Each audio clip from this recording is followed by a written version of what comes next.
So welcome if you're just joining us on a recording. This is Kripamoya Das and friends discussing Eastern Wisdom 01. Not really, we're talking about impersonalism and personalism. We thought you might like to hear it. Okay. So let us share what I've got for you. Let us share what I've got for you. You can back up. All right, here it is. Here's the cosmos. I was going to give this slideshow a title, but I ran out of time. I'll take any suggestions later.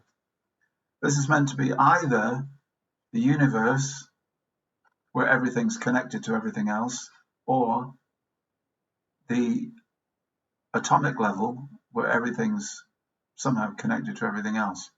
It's pretty much like that all the way through the universe, isn't it? And our business is to say, how things are connected and why. So we start with an ancient philosopher known to very many people, and his name is Gautama, and he was a prince, and because he was enlightened, he was known as the Buddha. He's in the 6th century BC, and pretty much anyone who's anyone has either heard of the Buddha, or they've got a Buddha on the mantelpiece, or they've got a Buddha in their garden. And there's two images of Buddha. One is the meditating Pacific Buddha, and the other is the sort of Chinese version with the big belly. But whatever version of Buddha you have, he said things like this. And when I quote from a particular teacher, it's sort of an approximation of various things that they said. So he said, basically, there is no eternal, essential, and absolute something called the soul, self, or Atman. So we're going to analyze the words of different teachers, and we're going to see how those words and concepts have sort of percolated down into life in the 21st century, and how even on the street now people are quoting from ancient teachers of the 6th century BC. 6th century BC, that's a long time ago. And when Buddha was a lad, Vedic culture was already many thousands of years, tens of thousands of years old. So Buddha is a very recent development. And yet for many philosophers or people who like to read about philosophy, Buddhism is way back, one of the oldest. But I want you to know that as far as we're concerned, he's old, but Vedic Shastra predates him. So we've got someone he was sort of a bit of a Buddhist and a bit of a Vedantist. We don't hear about him very often, but he's quite important. He was a sannyasi, and his name was Gaudapada, and he lived in the 6th century AD, and he was the great grand spiritual master of our next teacher.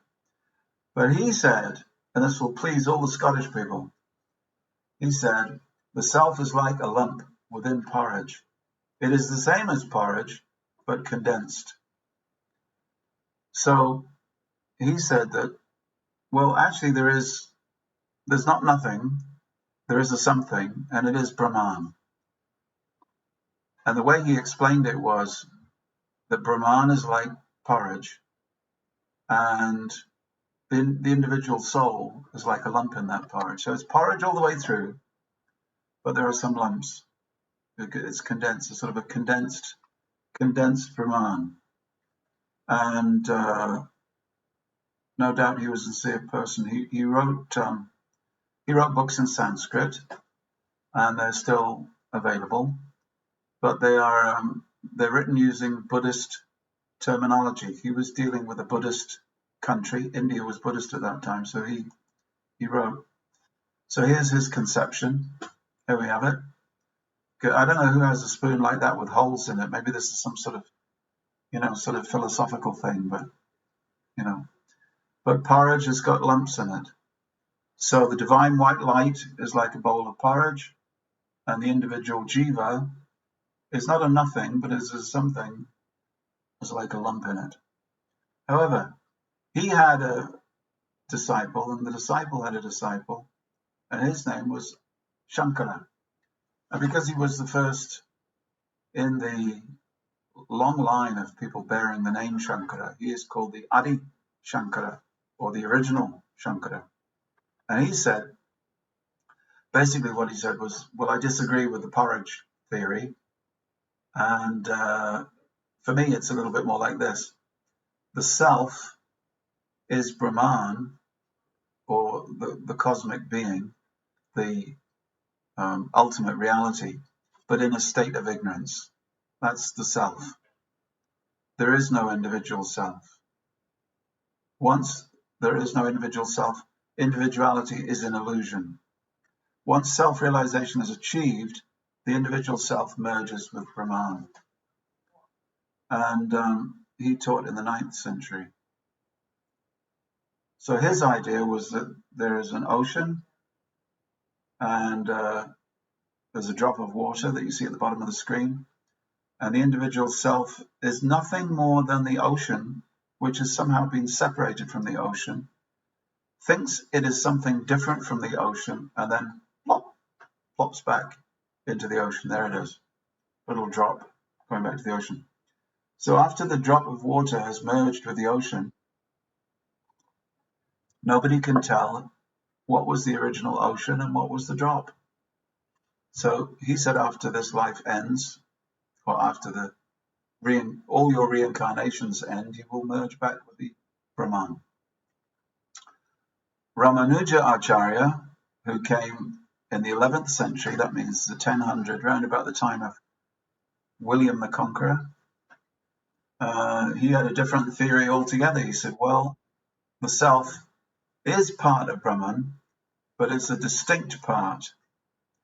It's real, it's not an illusion. The soul is real.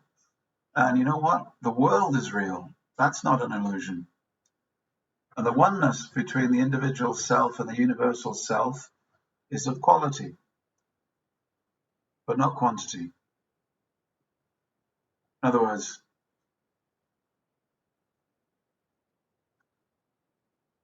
the individual soul is spiritual in nature. It is made of Sat Chit Ananda, or eternity, knowledge, and bliss. The supreme universal reality is Sat Chit Ananda, made of eternity, knowledge, and bliss. And in that quality, they are identical. However, the individual self, which is actually an individual particle, a quantum of the divine super self, is not similar in quantity. And the highest liberation is to be merged in loving service. And you'll see above his head, of course, his idea of liberation, that we get an opportunity to serve the personality of Godhead, who is the Supreme Bhagavan, whose divine effulgence is the divine white light. Some of those ideas we talked about the other day. So these ideas come down to us in various sampradayas. Here's a religious gathering in Oxford, and of course we have the Dalai Lama, the sort of very well-known representative of Tibetan Buddhism, and he's meeting the man in the grey suit there, whose name is Sangharakshita, and he's a representative of, well, he calls it, he says that he follows Buddhism, he follows the original Buddhism, but his Buddhist centers are all over England and Scotland, and the Dalai Lama, of course, he's known all over the world. Behind his shoulder is our Shaunaka Rishi from the Oxford Centre for Hindu Studies. But between these two, Buddhism has come into common vernacular. People talk about this. Who's this? Anybody recognize him? Anybody recognize him? Maharishi Yogi. Huh? The Maharishi Yogi. That's right, the Maharishi Mahesh Yogi. That's right, of course. He was not an official representative of the 9th century Shankaracharya, but he said that I follow him, as many guru figures do in India till today. So millions of people follow Shankaracharya. So, of course, his ideas were, he took, if you like, a little slice of Shankaracharya's teachings and presented the easy parts of that slice to the Western world. And he had, of course, his followers in the Beatles who listened to what he had to say.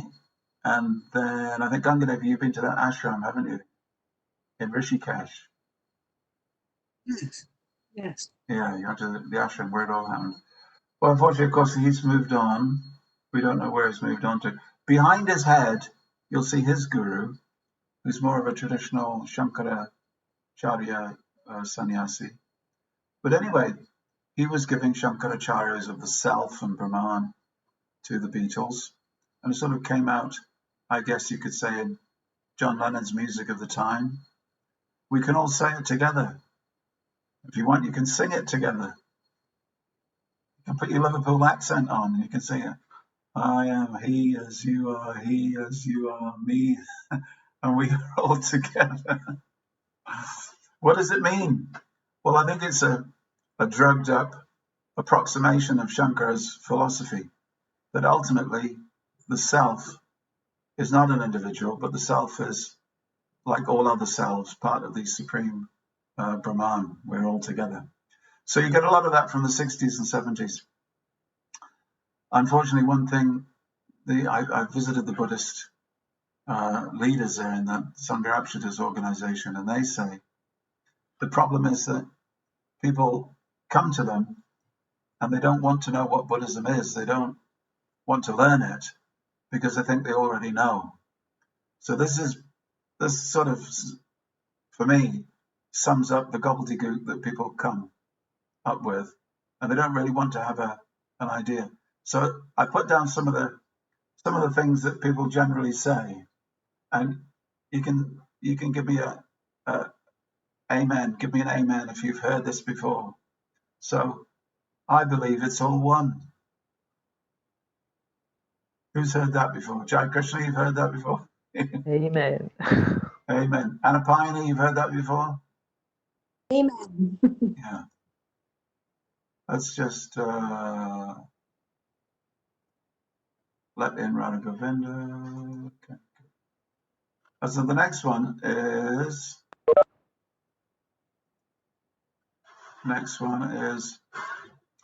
I think that everything is energy, kind of like vibration. Have you heard that one before? I bet you have. Because everybody thinks that's what you should say. And in a way, I'm not saying they're wrong. It's just, as philosophers, as new philosophers, we like to go surfing in philosophy. And people say that this sort of thing, they've got their trouser legs rolled up halfway up to the knees, and they're sort of paddling.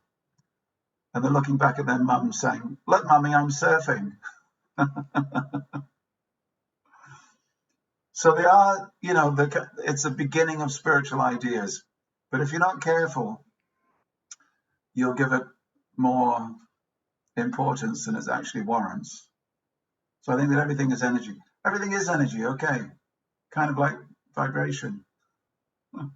Why do I see a man with round glasses and long hair and eating quinoa when I see that? Let's see the next one. Who says this? I believe that when we die, we just cease to exist. The energy that we're made of just merges back into the universe. Okay? How often do you hear that? Marianne, you heard that before? These are popular ideas. It's sort of this person saying that all we are is the body, and the body's made up of chemicals, and when you die, those chemicals become reunited with the chemicals present in the universe.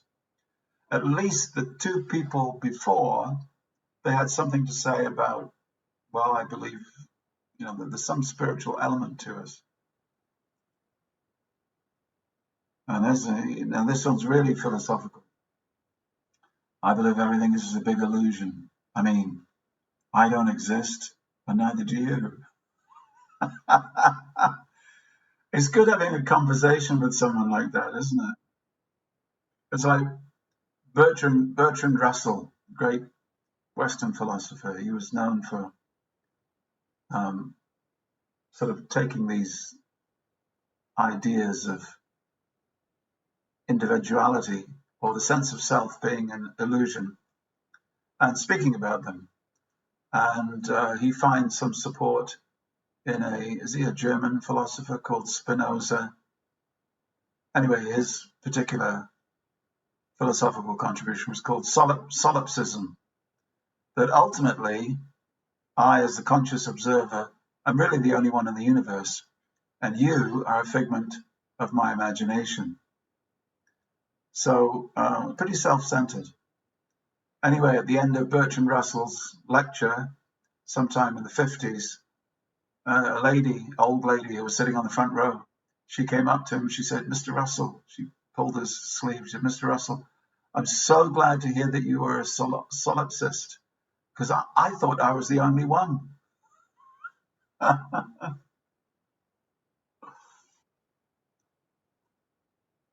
So we have to think about these things.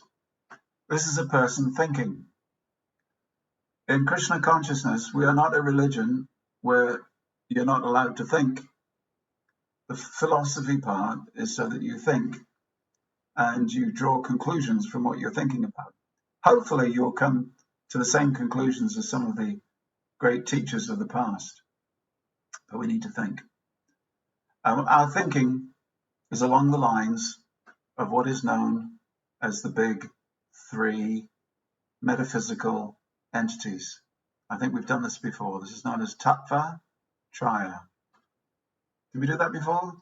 Tattva Traya? So whether you are Gaudapada, whether you are Shankaracharya, whether you are Ramanuja, Madhva, Srila Prabhupada, or someone sitting in your house, you will have to know about these Tattva Traya. So Tat, T-A-T, means that. That, T-A-T means that. And Tva, T-V-A, means ness. Not like Loch Ness in Scotland, but ness, as in coldness, loneliness, like that. It's the state of being. So the existential state of being that's tattva. It means what's really real. It means a state of existence beyond which there is no more. A state of truth which is not relativized by any other truth. For instance, if I say to you, it's not raining, that's a true statement. But in a couple of hours, that statement will be challenged by the fact that it is raining. So what I told you was a true statement, but it was relativized by time. So the absolute truth means that truth which is not relativized by time, place, circumstances, or change. So these three metaphysical entities are three components of that ultimate reality or absolute truth. And no matter what philosophy you have, what shade of meaning you have, you've got to deal with them. So, because they're in the Upanishads. And last time we met, we were talking about the validity of the Upanishads, weren't we? The authority of the Upanishads. So, Svetashvatara Upanishad, Bhokta Bhogyam Pareritaram Chamatva, Sarvam Proktam Trividam Brahmam Etat. So there's three things, Trividam. There is, number one is Bhokta, that which enjoys. That's you. That's the tiger. That's the slug. That's the kitten. That's anything which is conscious and is conscious of something else and attempts to enjoy it. That's what we're doing in this world. Bhogyam is that which is enjoyed. And that means just about anything that the senses can grasp and become one with. Bhogyam. Like when a devotee goes shopping. In the old days, we used to say, he's gone boga shopping. You heard that expression? Gone shopping for boga.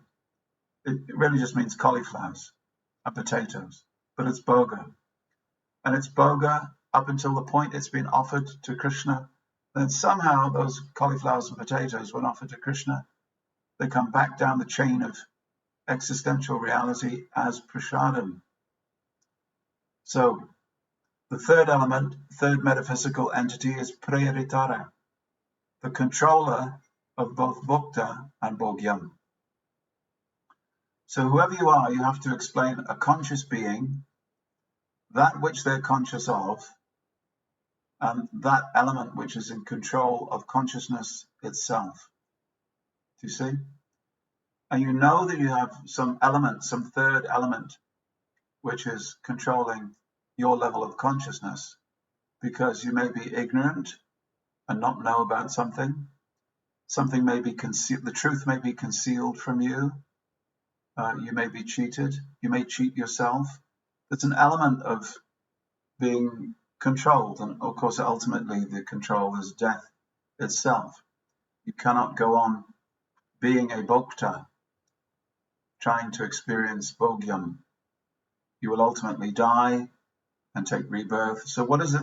What is that third entity?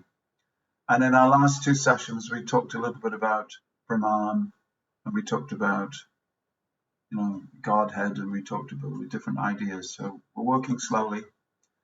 So the key concept for the Shankarite is this one word. If you learn this one word, it's a short word, but if you learn this one word, this is a gotcha word, avidya. It means ignorance. Vidya means knowledge, and vidya is related to the Greek video. Video means I see. So realization of something tangible is video. I see it. So avidya doesn't mean that you have no videos on your shelf. It means that I can't see. Avidya means ignorance or lack of knowledge. So here we come to a bit of juggling. And the word, how the Shankarite, or we should say the non-dualist, attempts to explain ignorance or avidya, where it is and how it means that we can't understand that we are a drop in the ocean. You will find some juggling going on. A lot of Sanskrit word jugglery and little snippets from the Vedanta Sutra being used as if it was the whole thing. It's like having a piece of a jigsaw puzzle and saying, look, mummy, I've got the jigsaw, you've got one piece. But this is what the Advaitins, they tried to do. So this is what they say. And to a certain extent, we don't disagree with their statements. The absolute is one and non-dual. Do we agree? We agree. The absolute is one and non-dual. There's nothing outside the absolute. Even every day we sing, Bahir Nrsimha, Hridayi Nrsimha, Nrsimhadev or Vishnu is inside, outside. He's all pervading. That's the name of Vishnu, is all pervading. So Brahman is what everything is made of. The only difference is that we say Brahman has Shaktis. Do you remember that word? Brahman is Shaktiman.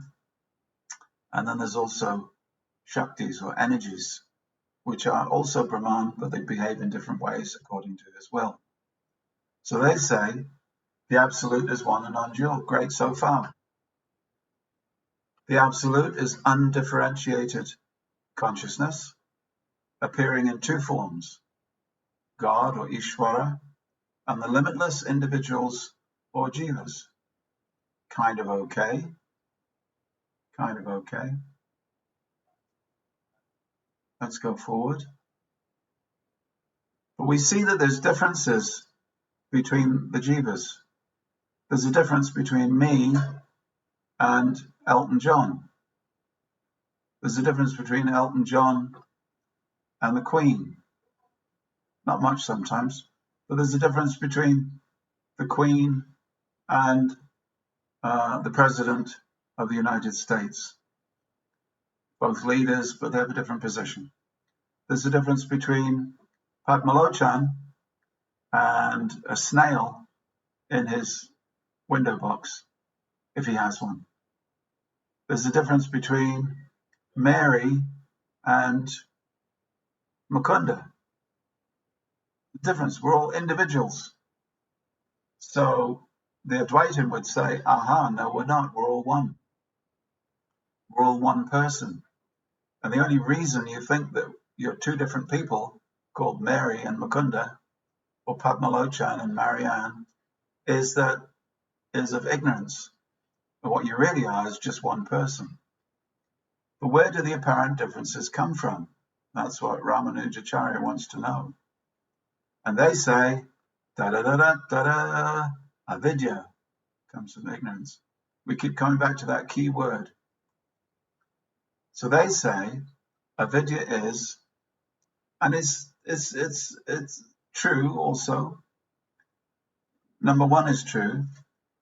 Avidya is the root cause of bondage and suffering. Right? Ignorance of Brahman is the root cause of bondage in the material world and suffering. Great, we have no problems with that. But then they say, knowledge is the direct means of its removal. And the procedure they have for removing avidya is problematic. Now, it's all right, hang in there. Hang in there. You can do a little bit of this. Hang in there, Marianne. You can do a little bit of this as homework. You have to go through this again.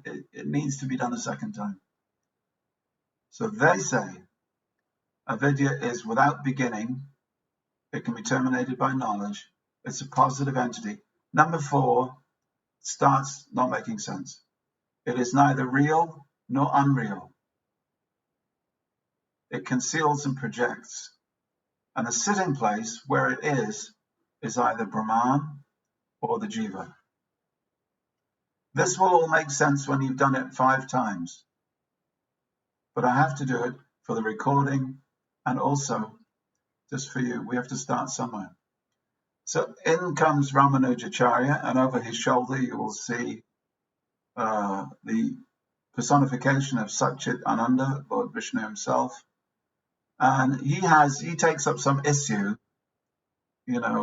with Shankaracharya sort of a few hundred years later. He says, excuse me, I've got a question for you. In fact, I've got 7 objections. These are called what are they called? Sapta Samadhi, something like that. 7 objections. In fact, I've got a lot of objections, but I'll boil them down into 7 for you. So he says, and he's not very polite about it. He says the idea of avidya is riddled with contradictions. Can everybody see that? Can you see it? Is the writing big enough for you? It's riddled with contradictions. When you say that avidya is inexplicable, which they do, he says it's untenable. Untenable means basically I'm not having that. You can't, don't try that on me. Third, there's no praman for such a theory. There's no evidence for your theory of avidya. Finally, number 4, actually, he says you can't say that ignorance can be in Brahman because there's nothing greater than Brahman. How can you say that Brahman creates ignorance and then gets overcome by its own ignorance? How can you say that? And you can't say that avidya can be in the jiva because the jiva itself is an illusion. So how can ignorance be sitting within an illusion? That doesn't make sense, does it?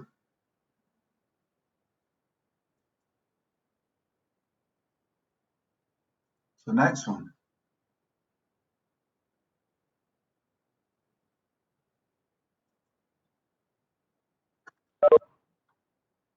Number 5.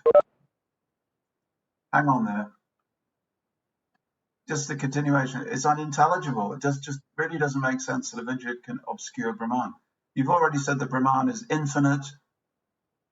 It is everything that exists. So now you're telling me that this other thing exists. It's not making sense. A vidya can be removed merely by right knowledge. I don't believe it. I don't agree. The very conception of the cessation of a vidya is absurd. So we've got some good arguments going on here. Are you getting them? Is it percolating a little bit, Padmalocha, Mary? Kind of. So then they say, only Brahman is ultimately real. Jiva and Bhagavan are Maya's imposition. Sometimes it is written superimposition on Brahman. He says basically like Brahman is a screen and avidya projects onto the screen the hero of the movie, but it doesn't actually exist. That's the individuality that you think you're experiencing. So here we are. It's a nice vegetarian pizza for you. Do you like pizza, Marianne? Well, you can't have any because this pizza is just a projection on a screen. It's not real. You're lucky you've got a teacher to enlighten you. It's just a slideshow. And the other reason you can't have it is because it's a Kaddishi. So why am I showing you a picture of a pizza? Because it is, if you have a pizza, and the sum totality of pizza is right there before you, and then you cut a piece, you cut a slice, the question has to be asked, if the pizza is Brahman, what can possibly cut infinity? What can cut Brahman? Where do you put the pieces after you've cut Brahman? How is Brahman diminished by your cutting? And excuse me, Mr. Advaitin, but what the hell type of knife can cut Brahman? Okay, so that doesn't make sense to us. So it's a lack of logic. So we say, or the Upanishads say, that Brahman is flawless. So flawless entity cannot become flawed. If nothing but Brahman exists, then what is Maya? What is avidya? And how do you get variety from absolute homogeneity? These will all be sent to you. Variegation cannot come from homogeneity. Why would Brahman become a struggling jiva? I imagine. Why would Brahman, a little piece of Brahman, come to live in Sheffield? Answer me, Jai Krishna. Why would Brahman come to live in Sheffield? I knew you wouldn't have an answer for that. Or anywhere. Okay. And why would Brahman forget who he was? Why would you make such a monumental blunder? So let's continue. Sorry, there's a lot of slides, but if it is one homogeneous entity, it's all encompassing. So how do you divide it? What are the parts? What can you separate? How can you divide something which is infinite? We've done that. So here we are. We're cutting a slice. So the Advaitins reply, aha, don't worry about that, Mr. Vaishnava. We've got it all sorted. Everything is an illusion. The cut is an illusion. The pizza knife is an illusion. And the incomplete pizza are only illusions. It's all illusion. Then what is it, Mr. Advaitin, that is being illusioned? You've said it's an illusion, but how can you illusion Brahman?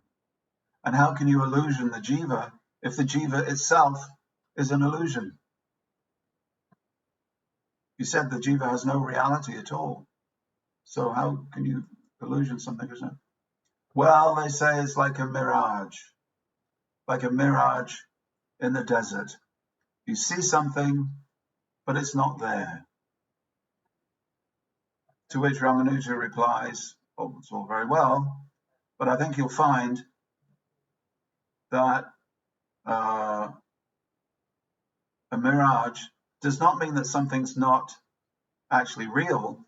It's real, but it's further than you think. It's further than you think, and it's upside down. So a mirage is actually a very good explanation. Thank you, Mr. Adwaitin, for giving us that wonderful example of the spiritual and material worlds, like a reflection. So the thing is that that example does not hold up very much. So then they have two main collections of examples, and they're all variations on a theme. They're all variations on a theme. One is called Pratibimbavad, the analogy of reflection, and one is called Parichedavad, the analogy of division.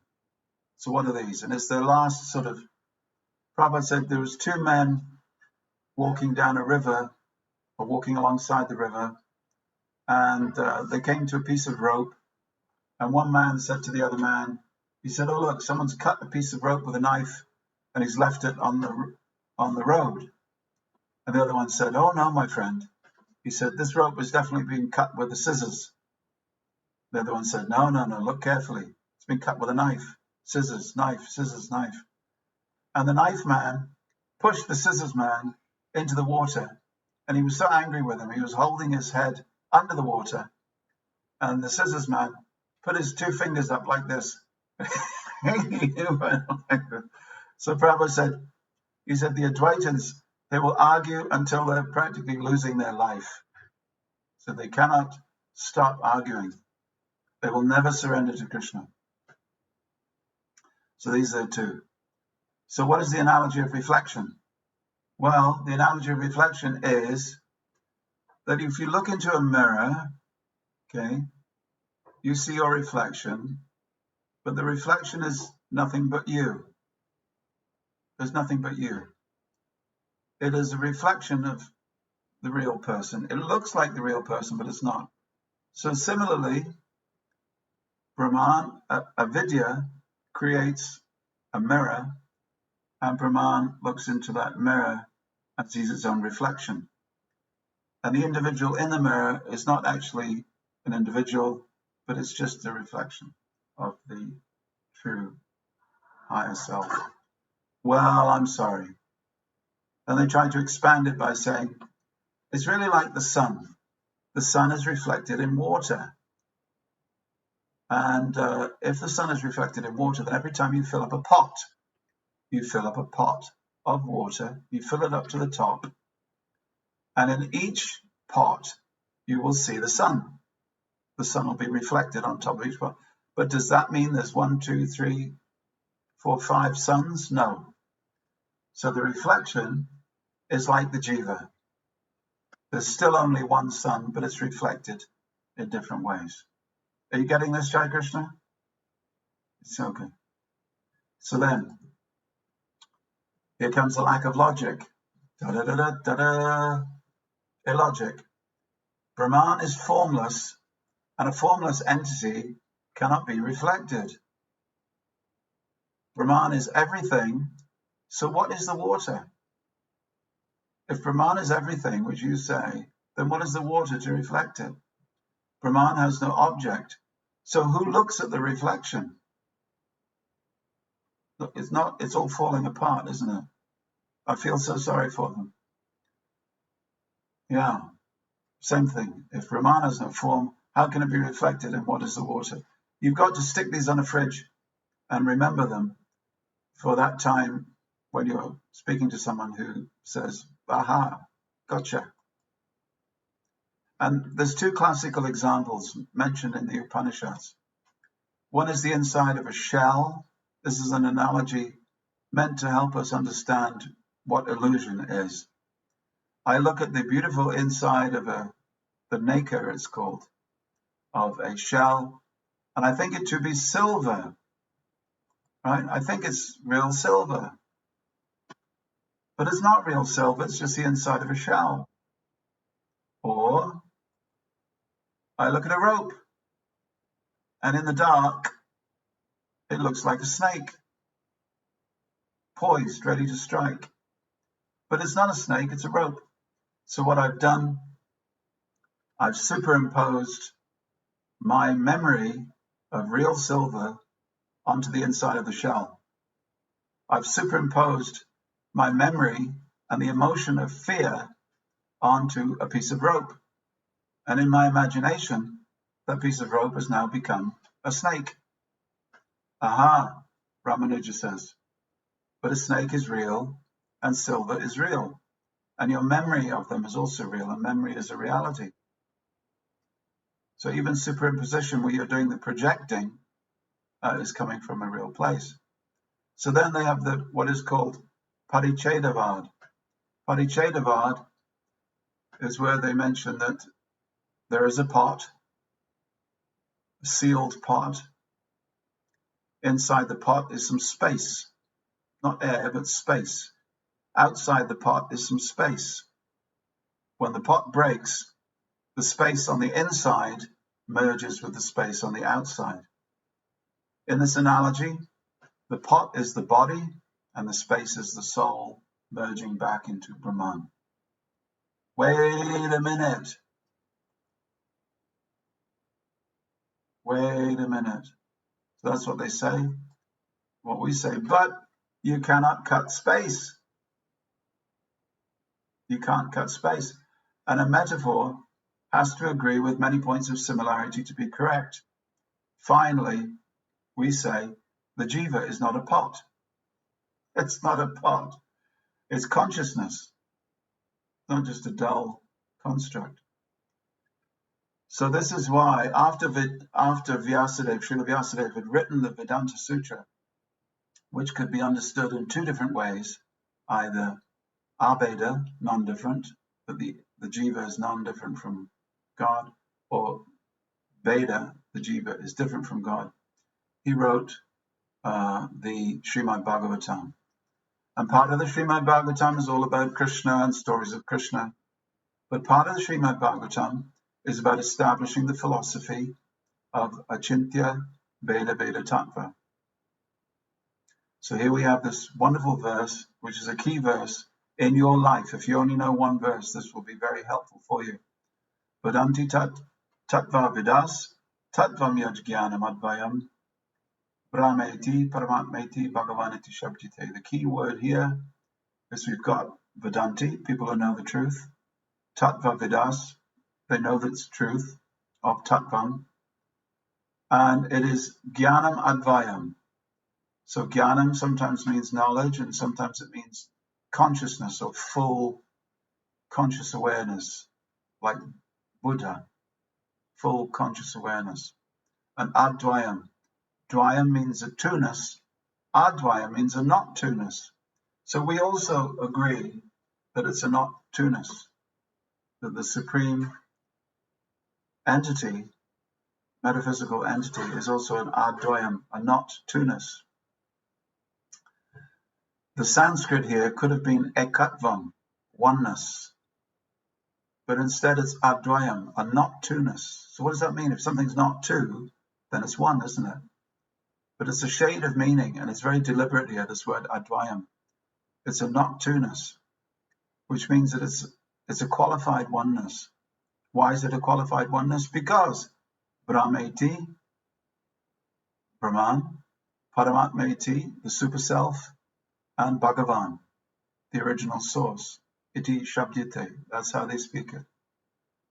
So they call this non-dual substance or unseconded consciousness, Brahman, Paramatma, or Bhagavan.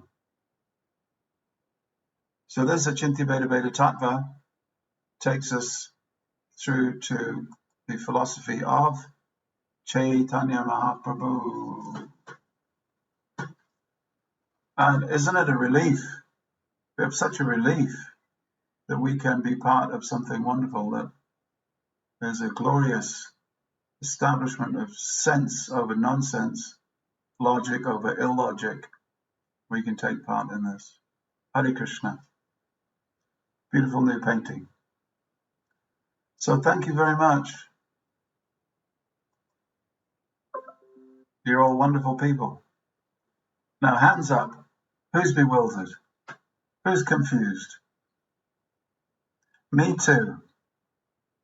Me too.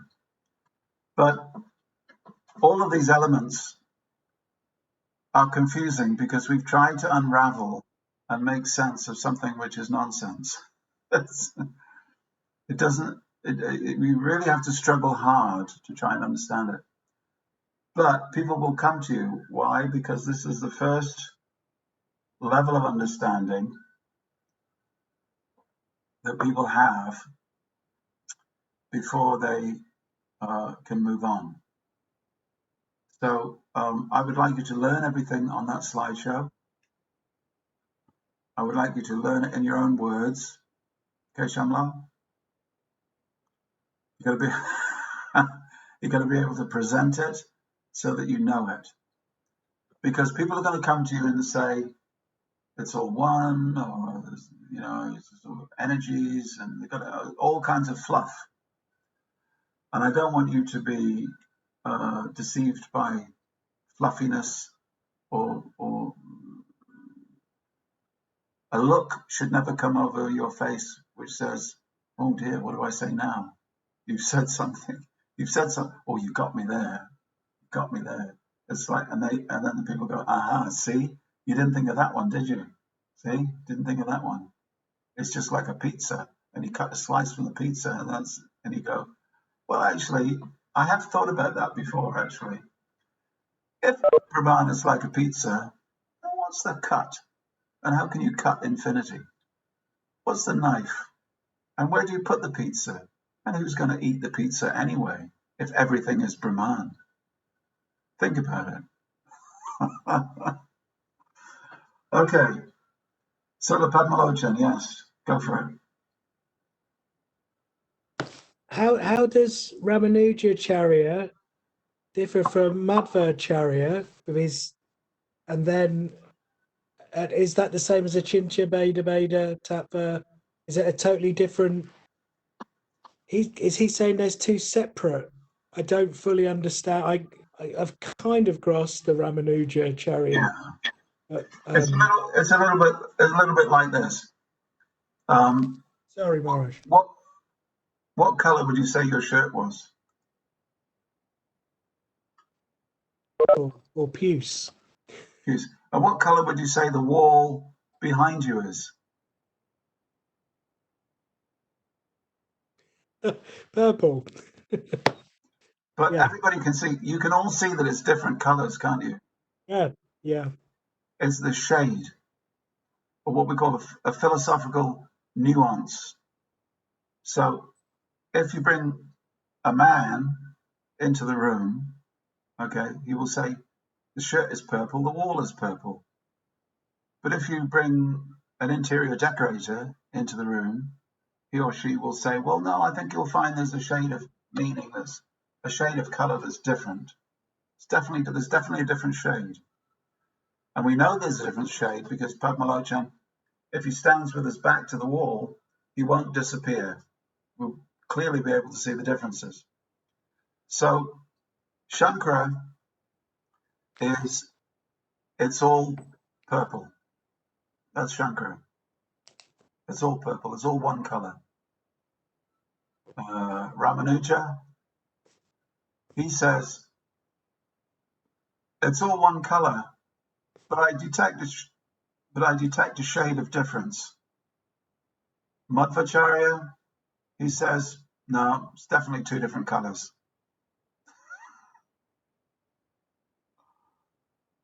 And so there have been many Beda Beda philosophies.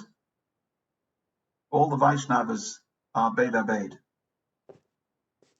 So Beda Beda means different and non-different. So Vaishnavas are generally Beda Beda, but there are shades of Beda Beda. It's kind of like, I guess you could, let's keep it simple. Let's keep it to that. The shades of difference in what they teach. And a lot of it is really just, I suppose you could say, obscure Sanskrit texts. But you see, in order to prove anything, you have to resort to the Vedanta Sutra. Vedanta Sutra is a book with words. It's made up of Sanskrit words which have grammar, and Sanskrit words with grammar which can be interpreted in different ways. It's not, you know.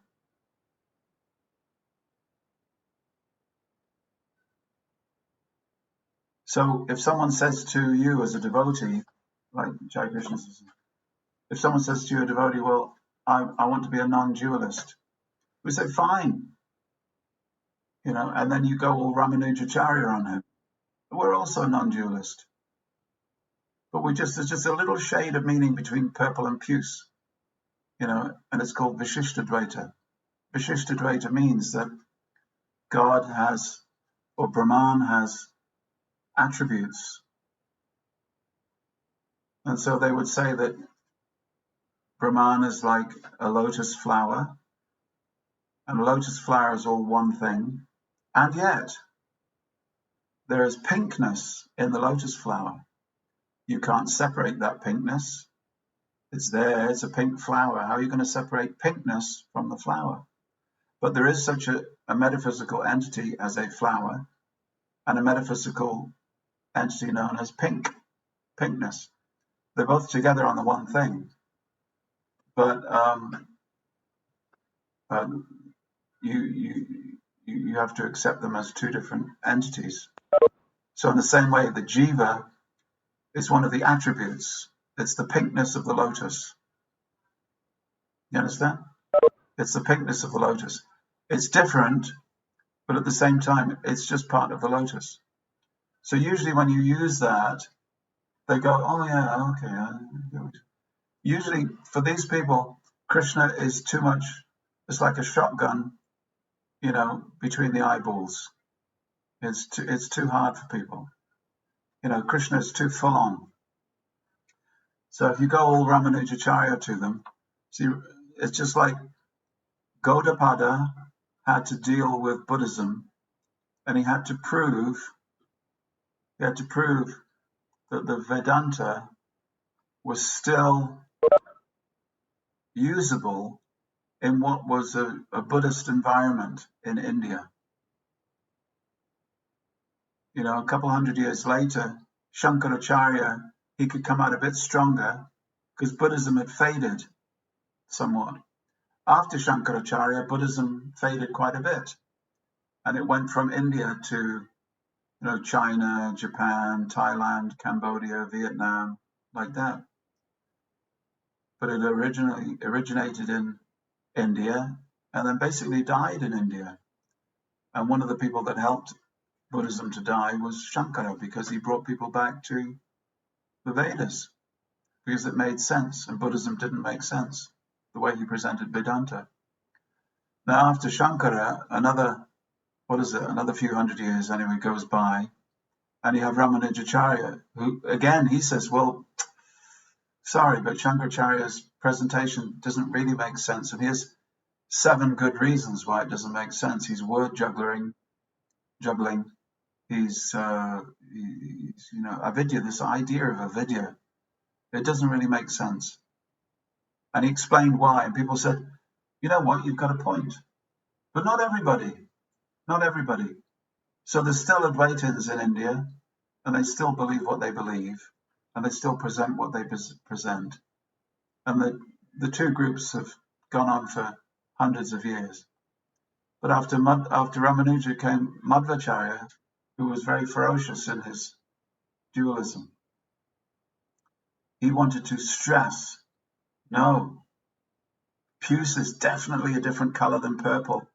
How can you be so stupid to think that puce is different from purple? It's obvious. Can you not see? The man is wearing purple, the wall is puce.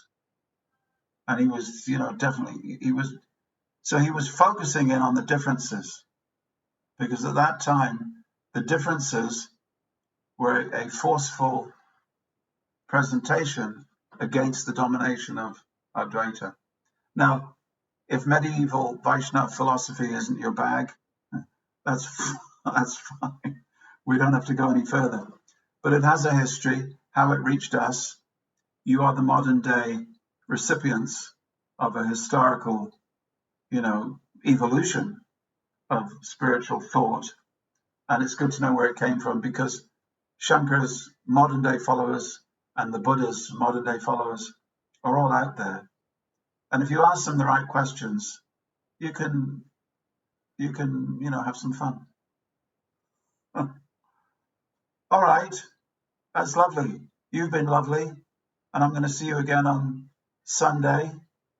And please do, when I send this to you, please make my life worthwhile by watching it again, or I'll send you the slideshow separately, and you can sort of turn the slideshow into post-it notes, and you can sort of try and figure it out and learn that verse at the end if you would. All righty, see you on Sunday. Hare Krishna.